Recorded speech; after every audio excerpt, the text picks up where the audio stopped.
Good, Karina. All right, guys. We are joined now by Houston Dynamo FC interim head coach Kenny Bundy. Kenny, thanks for taking a couple minutes with us. I know you guys were out there on the field with the fans for a little bit after the game. We'll get to that in a second, but just we'll start off just your overall thoughts on the game and how you felt the team played, please, sir. I think I speak for everybody when I say that we're disappointed. I think we're disappointed in the result. Look, it's a very good LA Galaxy team. They were going to pose problems that we hadn't seen in the previous 4 games. I'll always go back to this because I think it's important that everybody knows the work that the staff did, and I take myself out of that picture. The work that the staff did to build a plan to get a result was fantastic. The execution of the plan and the adjustments, those are the things that we'll evaluate. But I have to say thank you to them. And the same thing I said to the players, my message was very clear right there. I just wanted to thank them. Thank the front office, thank all of the staff, thank the players for what they've done in the last 5 games. I think it's difficult because you don't want to end a stretch like this on a result like that. But what they've done in 5 games, it did gather some momentum. It's tough that it ended this way, but just think about how everybody was feeling after Nashville. And it's a team that is, we're a team that has been eliminated from the playoffs. So I'm just very grateful for what they put on the field, and we'll evaluate things moving forward. Okay, thanks for that. We'll start with any questions here in the room. We'll start with Richard Dean. Kenny, it just seemed like they really won, the possession overwhelmingly. It was hard to get the ball from them, but just talk about at midfield and how they, what were they doing, what were they doing right, and what were you not able to stop them? With a team like that and players that they have and the way that they play almost a free-flowing possession style, it was really important that we were dense as a team. So we worked on it all the week, being within the width of the 18. Even at halftime, we talked about dropping the line. And I think, when they gathered momentum with the ball, it was very difficult for us. So, again, like I said, the evaluation period will start right after this game, so it's really difficult for me to look back at certain moments. But we knew they were going to have the ball. And the plan was never, they're not going to have it or let's stop them from keeping the ball. It's just something that they're going to do. I think the one thing that maybe hurt us the most is that when we did win the ball, we gave it away really quickly. And so we never forced them to have to defend for periods of time. And also, you're playing a team that they had a lot at stake. I mean, they were pretty determined, and you could see they wanted to host that playoff game. So that's puts you a little bit, when you go up against a team that has so much to play for, talk about how difficult that is. I'll counter that with we're playing at home. So, honestly, it's important to understand what they're playing for, what's at stake for them. But I think the message throughout the week was what's at stake for us, right? And what are we playing for? So I think they came out with a little bit of energy. We threw the first punch, right? And we got the goal. They woke up a little bit, and then it's about matching intensity. It's about matching the game and what's the game going to take. And I think they edged us a little bit in that battle. Okay, we'll go next to Victor. While we're waiting on Victor, if anybody on Zoom has questions, go ahead and click the raise your hand button. I'll get to you in a second. Go ahead, Victor. Hey, Kenny. What do you take from this stretch that you had with the team? And do you want your name thrown in a hat as far as the contention for the upcoming head coach? Yeah, that question's been asked a lot to me, and I think it's really important. Not only do I want to be a head coach, but I think for me and for the staff, I think it's proven to us that we can do it, that we can be successful.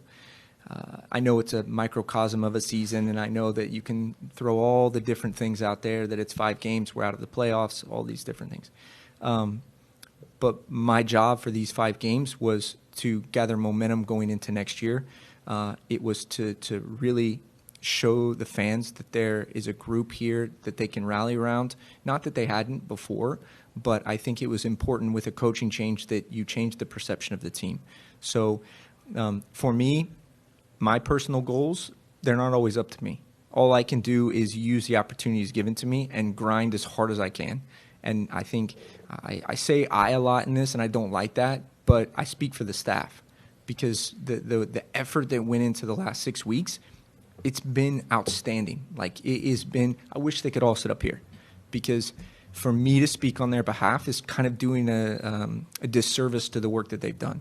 So, I think, what happens next, those are decisions the club needs to make, and I have full faith in whatever decision they make, it's going to be what's right for the club. I've been here a long time.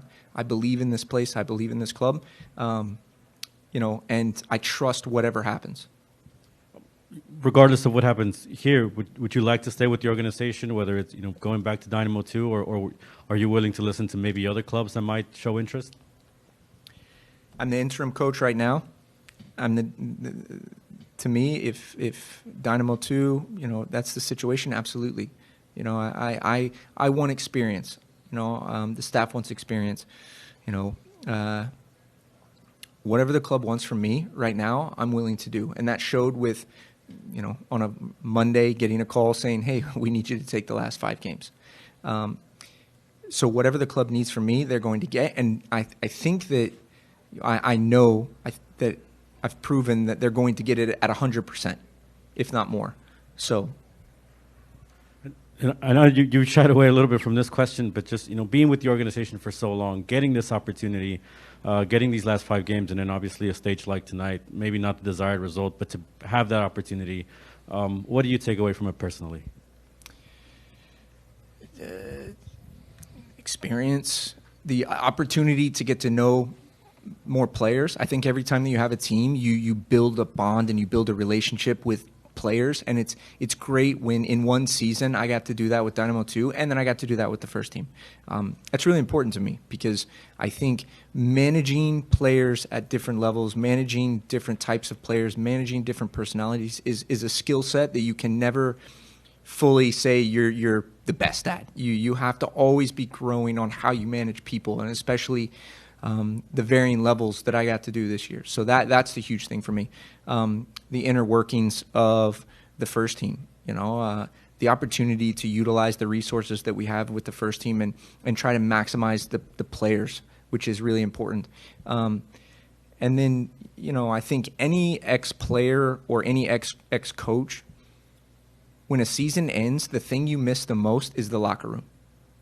You miss the pre-training. You miss the guys' personalities. Yes, on the field, it's about grinding and trying to get 3 points.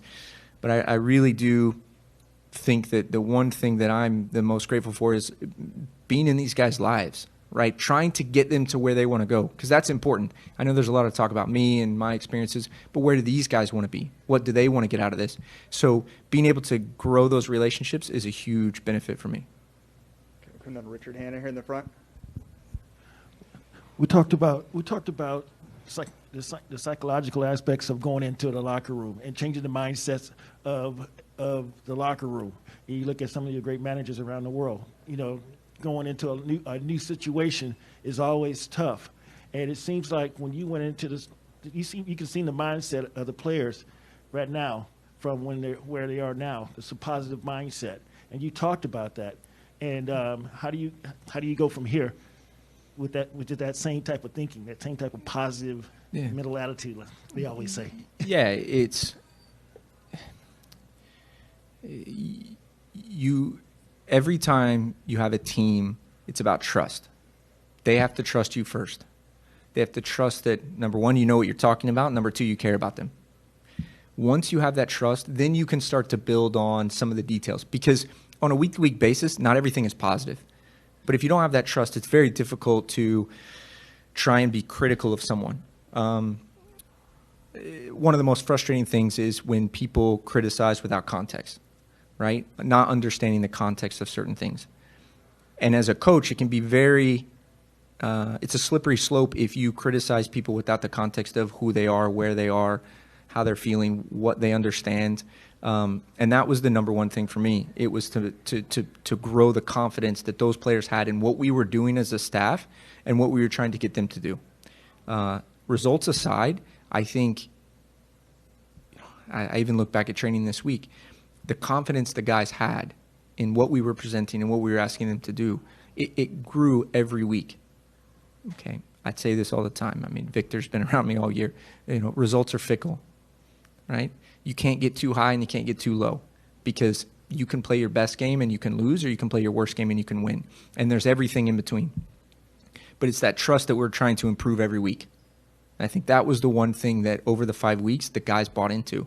And we gained that trust. And as a staff, we started to trust them, right? First week, we knew, okay, we can trust that what we're trying to do, they're into, they're buying into. And that's a massive credit to the group.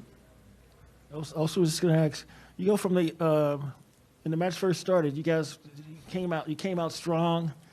That attitude was there.